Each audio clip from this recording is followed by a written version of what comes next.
लें, या तो जिनको रोग हो चुका है या जिनको रोग नहीं है, दोनों लोगों को रोग से बचने के लिए हर क्षण हर पल प्रयत्न करना चाहिए। महात्मा चरक कहते हैं, रोगों ने जिसके हृदय में घर बना लिया है वो व्यक्ति जीवन में कभी सुखी से जीवन यापन नहीं कर सकता। इतने बड़े महात्मा का यह अनुभव है। जो रोगित है, रोग से ग्रसित है, रोग ने जिसको तोड़ रखा है, कितना भी धन हो, यौवन तो क्षीण हो ही जाता है, कितना भी कुटुंब खानदान हो, बड़े से बड़ा, यदि रोग ने जिसको घेर लिया है वह व्यक्ति सुखार्तिम तम ना समाचरेत, वो सुख के साथ नहीं रह सकता। यदि सुख के साथ जीवन का निर्वहन करना है तो इन रोगों से बचने की पूरी कोशिश में रहिए। नीचे वो क्या लिखते हैं देखिए, कहते हैं सुखार्थी सर्वभूतानां मतः सर्वा प्रवर्तये। धरती पर एक भी व्यक्ति ऐसा नहीं है, चाहे संत हो, गृहस्थ हो, निष्कामी हो, सकामी हो, कोई भी व्यक्ति क्यों ना हो, धरती पर एक भी व्यक्ति ऐसा नहीं है जो कि सुख की कामना ना करता हो। हर व्यक्ति सुख चाहता है। वो लिखते हैं सुखार्थी सर्वभूतानां, सर्वभूतानां यानी संपूर्ण प्राणी, यहां तक कि गाय भैंस बकरियां भी सुख चाहती हैं। 84 लाख योनियों में ऐसा कोई नहीं है जो सुख ना चाहता हो। पेड़ वृक्ष भी सुख चाहते हैं, ऐसा कोई है ही नहीं। क्या लिखा है, सुखार्थी सर्वभूतानां मत्तः सर्वः प्रवर्तते। इस धरती पर जन्म लेने वाला एक भी व्यक्ति ऐसा नहीं है जो सुख की कामना नहीं करता। सबको सुख चाहिए, तो सबको सुख चाहिए, तो उसके लिए इन रोगों से बचने के लिए हर क्षण हर पल सावधान रहिए। ज्ञाना ज्ञान विशेषांस्तु मार्गा मार्गा प्रवर्तये। सबसे बड़ा ज्ञानी, सबसे बड़ा समझदार वह है। कौन है? सबसे बड़ा समझदार वह है जो इन रोगों से बचने के लिए पाथेय जिंदगी जीता है। पाथेय जिंदगी का मतलब है जो परहेज करता है। डायबिटीज का मरीज रात को आलू का हलवा खा के सो जाए, फिर हम देखते हैं रात्रि में कितनी बार बाथरूम को जाता है। हाँ, वो रह ही नहीं सकता।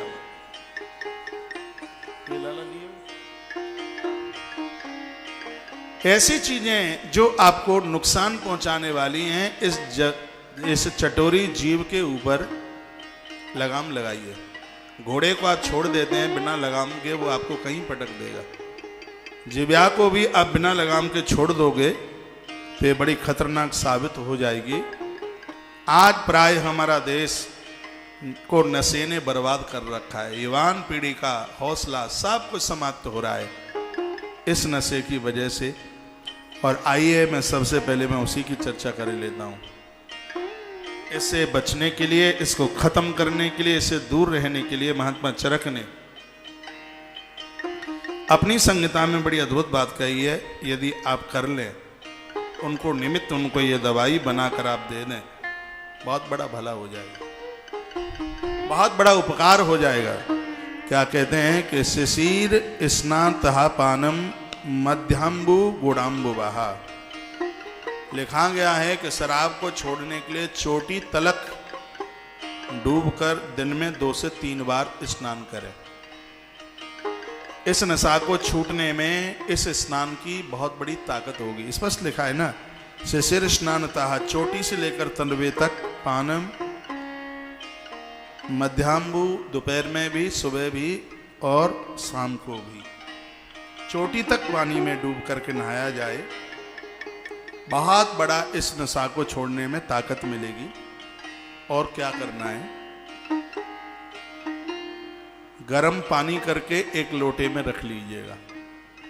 गरम कर लें बिल्कुल पानी, और उस पानी को अपने पास में रख लें।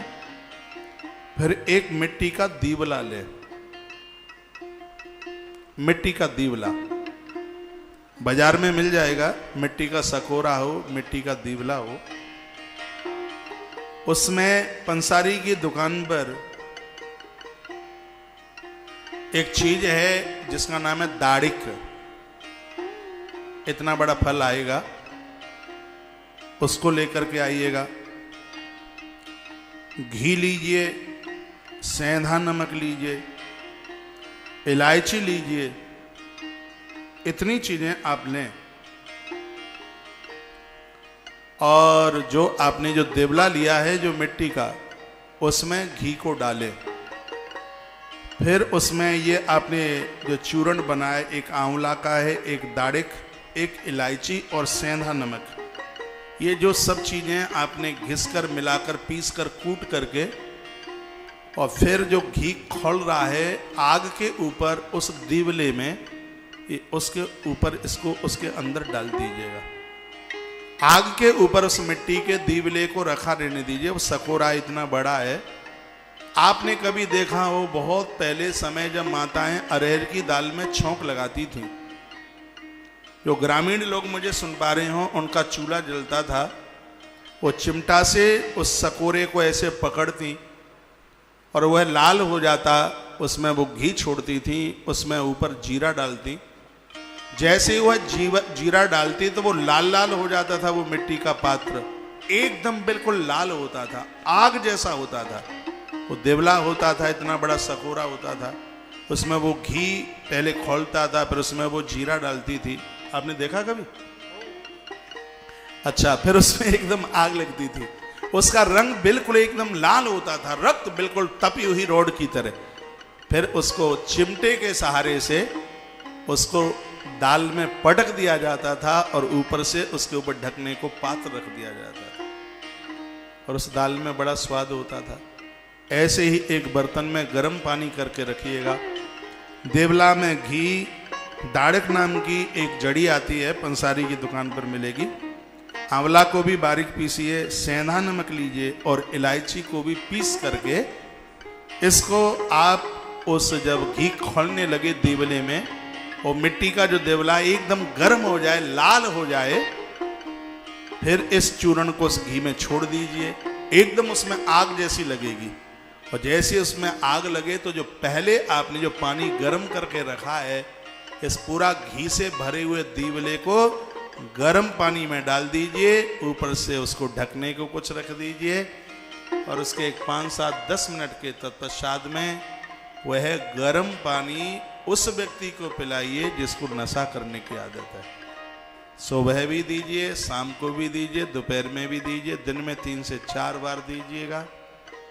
1 महीने से लेकर के 1.5 महीने तक, इस 45 दिन के अंतर में उसका यह नशा, चाहे वो भांग, चाहे वह जर्दा, और चाहे वह गांजा, और चाहे वह बहुत बड़ा शराबी हो, महात्मा चरक अपने अनुभव में यह बात रखते हैं कि नशा को ख़त्म करने के लिए ये बड़ी सुंदर सी बात बताई गई है, और इसको आप कर सकते हैं। आज की आरोग्य संजीवनी में बड़ी प्रमुख बात रही है, जो वर्तमान समय के लिए बहुत ज़्यादा ज़रूरी है, और इस नशा से निवृत्त होने के लिए, अलग होने के लिए ये क्या उपाय करना चाहिए, जिनको समझ में नहीं आया है, YouTube पर इसको दोबारा से सुन लें। और भी आगे यदि किसी को ऐसी दिक्कत है तो यह बात आप उनको ज़रूर बताइए। घड़ी का कांटा 2:30 पर पहुंच रहा है, 2:30 बजने वाला है, और आप 2600 से ज़्यादा लोग अभी भी इस समय जुड़े हुए हैं। यदि यह प्रोग्राम आपको अच्छा लग रहा है तो आप इस चैनल को सब्सक्राइब जरूर कीजिए। जो आज नए जुड़े हैं, पहली बार जुड़े हैं, ऐसे ही आपके पास में यहाँ से लिंक पहुँचती रहेगी, और आपको एक बहुत बड़ा यह सौभाग्य, यहाँ की एक सार गर्भित बातों को सुनने का ये मौका मिलता रहेगा।